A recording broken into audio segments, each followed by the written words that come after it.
ندامت کے چراغوں سے بدل جاتی ہیں تقدیریں، اندھیری رات کے آنسو خدا سے بات کرتے ہیں۔ رمضان قبولیت دعا کا مہینہ۔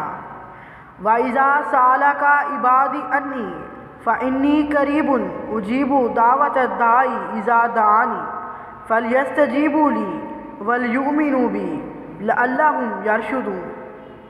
اس آیت کا ترجمہ ہے، اور جب میرے بندے تجھ سے میرے متعلق سوال کریں تو یقیناً میں قریب ہوں، میں دعا کرنے والے کی دعا کا جواب دیتا ہوں جب وہ مجھے پکارتا ہے۔ بس چاہیے کہ وہ بھی میری بات پر لبیک کہیں اور مجھ پر ایمان لائیں تاکہ وہ ہدایت پائیں۔ اللہ تعالیٰ کے فضل سے رمضان کے مہینے سے ہم گزر رہے ہیں۔ یہ مہینہ دعاؤں کی قبولیت کا مہینہ ہے۔ اللہ تعالیٰ نے اس مہینے میں خاص رحمت سے دعاؤں کو قبول کرنے کا اعلان فرما دیا ہے، اپنے فیض خاص کا چشمہ جاری فرما دیا ہے، کیونکہ اس میں انسان اپنا ہر فعل خدا تعالیٰ کی رضا کے اصول کے لیے کرتا ہے، حتیٰ کہ کھانا پینا بھی اللہ تعالیٰ کے حکم سے اور ایک مقررہ وقت میں کرتا ہے۔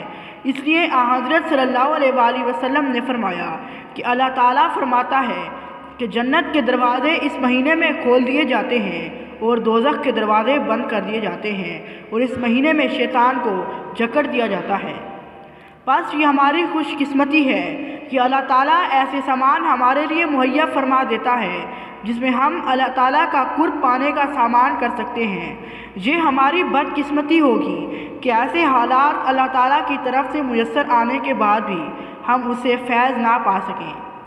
کیا دنیا میں رمضان کے مہینے میں زانی، ڈاکو، چور، فاسق، فاجر اپنے کام نہیں کرتے ہیں، اور یقیناً کرتے ہیں۔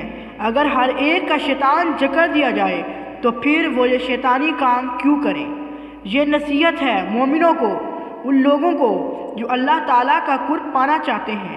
اللہ تعالیٰ نے رمضان کے مہینے میں اس لیے کہ تم میرے کہنے سے اپنے آپ کو جائز کام سے بھی روک رہے ہو، تو اللہ تعالیٰ فرماتا ہے کہ میں تمہیں خوشخبری دیتا ہوں کہ عام حالات میں جو شیطان کو کھلی چھٹی ہے، جیسا کہ اس نے اللہ تعالیٰ سے مہلت مانگی تھی کہ دائیں بائیں آگے پیچھے سے انسان پر حملہ کرے اور اسے ورغلا کر اپنے پیچھے چلائے، اسے آج میں نے لوگوں کے لیے جکڑ کر باندھ دیا ہے، یا رمضان کے مہینے میں اسے باندھ دیا ہے، اور ان لوگوں کو مکمل اپنی حفاظت کے اثار میں لے لیا ہے جو میری خاطر روزہ رکھ رہے ہیں اور اپنے کھانے پینے کو کم کر رہے ہیں، اور یہی رمضان کی روح ہے، روزے کی روح ہے۔